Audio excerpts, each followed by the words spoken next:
네, 오늘 함께 은혜 받으실 하나님의 말씀은 민수기 1장 1절로 4절까지의 말씀입니다. 구약 193쪽에 있는 민수기 1장 1절로 4절까지의 말씀을 제가 봉독해 올려드리겠습니다. 이스라엘 자손이 애굽 땅에서 나온 후 둘째 달 첫째 날에 여호와께서 시내 광야 회막에서 모세에게 말씀하여 이르시되 너희는 이스라엘 자손의 모든 회중 각 남자의 수를 그들의 종족과 조상의 가문에 따라 그 명수대로 계수할지니 이스라엘 중 20세 이상으로 싸움에 나갈 만한 모든 자를 너와 아론은 그 진영별로 계수하되 각 지파의 각 조상의 가문의 우두머리 한 사람씩을 너희와 함께하게 하라. 아멘. 하나님 아버지 감사드립니다. 오늘도 귀한 주일로 교회로 예배로 인도하여 주시는 은혜를 진정으로 감사드립니다. 지금 이 시간 저희들이 지난 한 주일간 지었던 모든 죄악을 예수 그리스도의 십자가 아래 다 내려놓고 오직 저희들의 온 마음과 정성을 다하여 하나님께만 드려지는 예배를 통하여 하나님께서만 영광 받으시는 은혜의 시간으로 이 시간을 인도하여 주시옵소서. 모든 것을 감사드리오며 예수 그리스도의 이름으로 기도드리옵나이다. 아멘. 네, 오늘은 하나님의 은혜라는 제목을 가지고 오늘 본문 말씀을 중심으로 하나님의 말씀을 증거하겠습니다. 오늘부터 3주간에 걸쳐서 민수기에 대해서 여러분들하고 함께 상고할 텐데요. 민수기는 백성들의 숫자를 카운트했던 기록이 담겨있는 성경이라는 제목의 의미를 가지고 있고요. 그 제목에 걸맞게 두 차례 인구조사가 나오고 있습니다. 1장에서는 제1차 인구조사의 결과가 60만 3,550명이었다라고 이야기를 하고 있고요. 26장에 가서는 제2차 인구조사의 결과가 60만 1,730명이었다라고 얘기를 하고 계십니다. 그러니까 1차와 2차의 그 숫자적인 차이가 1,820명 정도가 나오지만 큰 틀에서 본다면 크게 변동이 없다라고 하는 것을 알 수가 있는데요. 이 대상자는 완전히 다릅니다. 시간도 완전히 다르죠. 약 40년의 시간이 경과가 된 것입니다. 정확하게는 한 38년 정도가 경과가 됐는데요. 1차 때의 대상자는 출애굽한 1세대 이스라엘 민족들이었고요. 2차 때는 출애굽한 2세대 이스라엘 민족들이었습니다. 그 1차 때에는 9세대라고 한다면 그들은 40년이라고 하는 그 시간의 경과 속에서 광야에서 다 죽었고요. 2차 때에는 요단강을 건너서 가나안 땅으로 입성을 하는 그러한 신세대들이었다라고 하는 것이죠. 공통점도 있었습니다. 대상의 조건이 같았습니다. 첫 번째는 남자여야 됐고요. 두 번째는 20세 이상이어야 됐고 세 번째는 싸움에 나갈만 해야 됐다라고 하는 것이죠. 그래서 그때 출애굽했던 이스라엘 민족들이 약 200만 명도 넘었을 것이다라고 추산하는 근거가 바로 여기에 있는데요. 만 20세 이상으로 싸움에 나갈 만한 남자들이 60만 명이 넘었다라고 하는 것은 싸움에 나갈 만하지 못했던 사람, 어린아이들, 또 여자들, 노인들, 또 그 외에도 레이지파도 여기에는 포함이 되지 않았었는데 그런 모든 것들을 다 포함을 한다면 200만 명이 훨씬 넘었을 것이다 라고 추산한다라고 하는 것이죠. 여기서 알 수 있는 것은 무엇이냐면 40년의 시간이 흘렀다라고 하는 것이고요. 또 그들이 그곳에 그 시간 동안에 광야에서 생활했다라고 하는 것입니다. 광야는 우리가 누차 말씀을 드린다시피 굉장히 척박하고 위험한 곳이었다는 것이죠. 이것을 통해서 알 수 있는 것은 그들이 하나님의 보호하심과 인도하심이 없었다라고 한다면, 즉 하나님의 은혜가 아니었다라고 한다면 이러한 결과가 있을 수가 없었다라고 하는 것을 알 수 있게 하여 주시는 것이죠.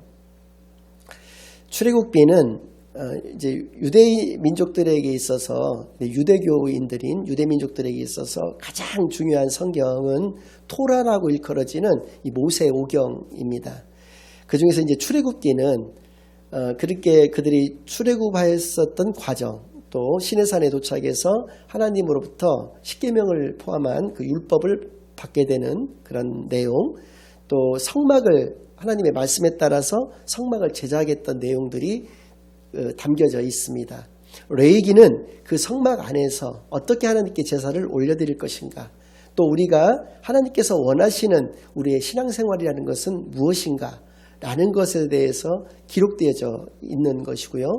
민수기는 민수기이긴 하지만 오늘날의 성경 제목으로서는 원래 히브리어 성경 제목으로서는 배 미드바르라고 하는 제목을 가지고 있습니다. 본격적인 그들이 광야 생활을 어떻게 해나갈 수 있었는지에 대해서 기록되어져 있는 성경이라는 것이죠. 배라고 하는 말이 뭐뭐에서라고 하는 의미를 가지고 있고요. 미드바르라고 하는 것은 광야라는 의미를 가지고 있거든요. 그러니까 그들이 광야에서 어떻게 생활할 수 있었는지에 대해서 기록되어져 있는 성경이라는 것이죠. 그러니까 일종의 오늘날에도 마찬가지입니다. 우리들이 어떤 신앙생활을 해야 될까, 어떤 삶의 모습을 가져야 될까에 대해서 일종의 매뉴얼격인 성경, 그리고 매뉴얼의 어떤 완성이라고 일컬어질 수 있는 것이 모세오경이라는 것이죠. 창세기는 그들이 출애굽한, 그러니까 애굽의 종살이를 하게 된 때까지의 역사를 기록해 놓은 성경이기 때문에 서론격이라고 얘기할 수가 있는 것이고요. 신명기는 모압 평야라고 하는 곳에 도착을 그들이 마지막에 이제 하게 됐는데, 앞에는 요단강이 넘실거리고 있고요. 그 건너편에 이제 그들이 들어가야 될 가나안 땅이 있었습니다. 모세는 40년간 그들을 인도했지만 그곳에는 들어갈 수가 없었기 때문에 그곳에 들어갈 이스라엘 자신들의 후손들을 앞에다 두고 세 차례에 걸쳐서 유언의 어떤 형태로 설교를 하게 되는 그 내용이 신명기거든요. 지금까지 하나님께서 자신들에게 주셨던 모든 말씀들을 잘 요약 정리를 해서 이야기를 하고 있는 성경이 신명기이기 때문에 결론적인 성경이다라고 얘기를 할 수가 있거든요. 그래서 모세오경을 그렇게 유대인들은 중요한 그들의 경전으로 삼고 있다라고 하는 것이고요. 성경의 요약이라고 이야기를 해도 무방할 것입니다. 그런데 문제는 무엇이냐면 그들이 불과 블레셋 쪽으로 해서 올라갔다라고 한다면 일주일이면 넉넉 잡아서도 대인구라고 하는 대인구의 이동이라고 하는 것을 감안한다고 해도 넉넉 잡아 보름이면 갈 수 있었던 곳을 왜 40년이나라고 하는 그 기간 동안에 광야에서 그들이 생활할 수밖에 없었겠는가? 그건 역시도 그 이유에 대해서도 민수기에 설명되어져 있습니다. 그들은 시내 광야에서 한 11일 정도에 걸쳐서 바란 광야라고 하는 곳에 도착을 했습니다. 바란 광야에 가네스 바네아라고 하는 곳에 도착을 했는데요. 바로 가나안 땅의 턱 밑입니다. 바로 그 아래쪽에 위치해 있는 곳이기 때문에 하루길도 채 걸리지 않는 그곳에 그들이 도착을 했습니다. 1년 2개월 만에, 그러니까 약 시내평야에 도착해서 1년 정도 거기에서 머물렀었고요. 민수기 10장 10절을 통해서 보면 그들이 이제 그곳에서 출발을 해가지고 한 10여일 만에 그 바란강야의 가데스 바네아라는 곳에 도착을 했다는 것입니다. 그래서 그들은 각 지파에서 대표자 한 명씩을 차출을 해서 12명을 구성을 해가지고 그들을 가나안 땅으로 정탐을 보냈습니다. 그것이 그 유명한 12명의 정탐꾼들입니다. 그들이 40일 동안 그 땅을 샅샅이 정탐을 하고 돌아왔습니다. 근데 보고가 두 파로 갈려졌습니다. 10명의 정탐꾼들은 그들은 만약에 거인이라고 친다면 우리들은 메뚜기 같다라는 것이죠. 들어가면 죽는다는 것입니다. 그들은 잘 훈련되어져 있는 군사도 보유하고 있고 우리들은 지금까지 쭉 몇백 년을 노예 생활을 했던 그런 노예 근성이 찌들어 있는 사람들이기 때문에 우리 들어가면 죽을 수밖에 없다라고 하는 보고를 하게 되고요. 2명 여호수아와 갈렙은 무슨 소리냐? 하나님께서 들어가라고 말씀하셨고 하나님이 우리와 함께 하실 것이기 때문에 우리가 능히 저 땅을 차지할 수 있다라고 그래서 우리는 들어가야 된다라고 보고를 했다라고 하는 것이죠. 10명의 정탐꾼들은 왜 똑같은 것을 보고 똑같은 경험을 했는데도 불구하고 이런 보고를 했고 2명의 정탐꾼들은 왜 이런 보고를 할 수밖에 없었겠는가? 그들의 시각이 달랐다는 것이죠. 전자는 세상의 눈으로 바라봤다는 것이고요. 후자는 믿음의 눈으로 그것을 바라봤다는 것이죠. 여기서 우리가 알 수 있는 게 무엇입니까? 똑같은 사건, 똑같은 현상을 우리가 바라본다고 하더라도 어떠한 시각으로 그것을 바라보느냐에 따라서 결과는 전혀 다르게 된다라고 하는 것을 알 수 있다는 것이죠. 그래서입니다. 하나님께서는 그 40일의 정탐 기간, 그 하루를 1년으로 계산해서 그들을 광야에서 훈련시킬 수밖에 없었다는 것이죠. 왜냐하면 그 백성들은 10명의 정탐꾼들의 그 불신앙적 보고에 동요가 돼서 그것을 그렇게 따르기로 결정을 해버렸기 때문에 그렇다는 것이죠. 요즘 코로나 때문에 온 세상이 시끄럽습니다. 그동안 저희 복음의 순례자 교회에서 이 문제에 대해서 자세하게 말씀을 드리지 않았었는데요. 이것을 바라보는 이런 지금 말씀드렸던 관점에서 우리가 코로나 사태에 대해서 어떻게 바라봐야 될 것인가를 한번 이 시간에 좀 생각을 해보고자 하는데요. 다음에 4가지를 우리가 유념을 해야 될 것 같습니다. 첫 번째는 누구 탓을 해서는 안 된다라고 하는 것이죠. 이것이 중국에서부터 발생이 됐다라고 해서 특히 우한 지역이라는 곳에서 발생했다고 해서 우한 탓을, 중국 탓을 한다라고 하는 것도 제가 보기에는 잘못된 것입니다. 그건 세상적 분석과 관점인 것이고요. 또 어느 누구 못지않게 저도 신천지라든지 하나님의 교회라든지 통일교 이런 이단들에 대해서 알레르기 반응을 가지고 있지만 세상에서 지금 바라보고 있는 것과 같이 이러한 방식으로 신천지가 없어지거나 할 것 같지는 않습니다. 왜냐하면 성경에 보면 하나님의 자녀들과 사단의 어떤 그 괴계하고는 예수님이 재림하셔서 심판하시는 그날까지 함께 할 것이기 때문에 인위적인 방식으로서 신천지가 없어질 것 같지는 제 생각입니다만은 아는데 신천지 그런 관점에서 신천지 탓도 할 필요가 없다라고 하는 것이죠. 두 번째는 우리가 불안이나 공포에 사로잡혀서 이 사태를 임해서도 안 될 것입니다.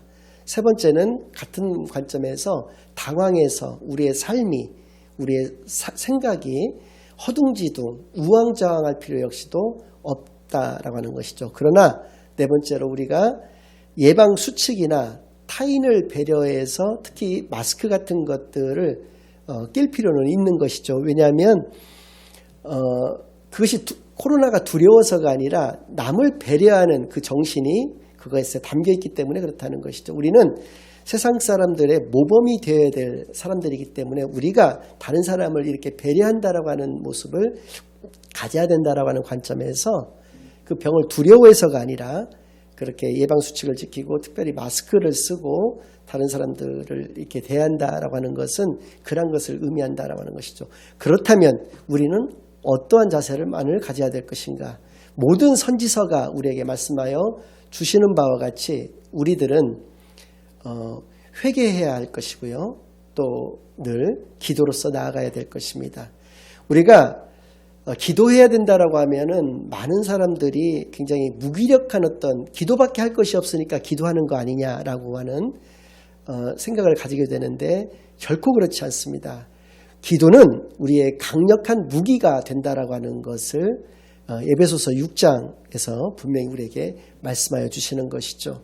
우리가 사단의 괴계, 간괴에 대항할 수 있는 무기는 기도뿐인 것을 우리가 하나님의 전신갑주를 입고 기도로 나아가야 된다라고 하는 것을 분명히 말씀하여 주셨기 때문에 우리는 기도의 용사들이 되어야 한다라고 하는 의미를 가지고 있는 것이죠. 그 전제 조건으로서 우리는 마땅히 회개하는 자들이 다 되어야 할 것입니다. 이것이 코로나를 대하는 우리의 마땅한 자세인 것을 오늘 말씀들을 통해서도 분명히 기억하시는 저와 여러분이 되시기만을 바라겠습니다. 이스라엘 민족의 어떤 의지 그리고 또 군사력으로 출애굽했던 것이 아니라는 것을 그것은 오직 하나님의 시간표에 하나님이 내리신 10가지 재앙과 홍해를 가르셨던 그런 것들을 통해서 하나님의 인도하심을 통해서만이 그걸 가능했던 것을 깨달아 아는 시간이 되시기만을 바랍니다. 또 40년의 광야 생활도 마찬가지입니다. 그들의 노력과 능력으로 생존하였던 것이 아니라 하나님이 그들을 먹이시고 인도하시고 함께 하셨기에 그것이 가능하였다는 것도 아울러 깨닫는 시간만이 되기를 바랍니다. 그래서입니다. 우리가 바라봐야 될 것은 오직 하나님, 우리가 의지할 분도 오직 하나님, 우리를 구원으로 인도하여 주실 유일한 분 역시도 하나님 한 분뿐이신 것을 반드시 기억하시는 시간이 되기를 바라고요. 그리고 그 하나님과 늘 함께할 수 있는 유일한 길은 예수 그리스도 뿐이신 것을 우리가 꼭 기억하시는 그러한 저와 여러분이 되시기만을 바라겠고요. 그래서입니다. 우리의 삶은 날마다 복음적 삶, 그런 복된 삶을 이 땅에서 살아내야 한다라고 하는 그것이 바로 우리의 사명이라고 하는 것을 마땅히 깨달아 아는 시간만이 되시기를 예수 그리스도의 이름으로 간절히 축원합니다. 아멘.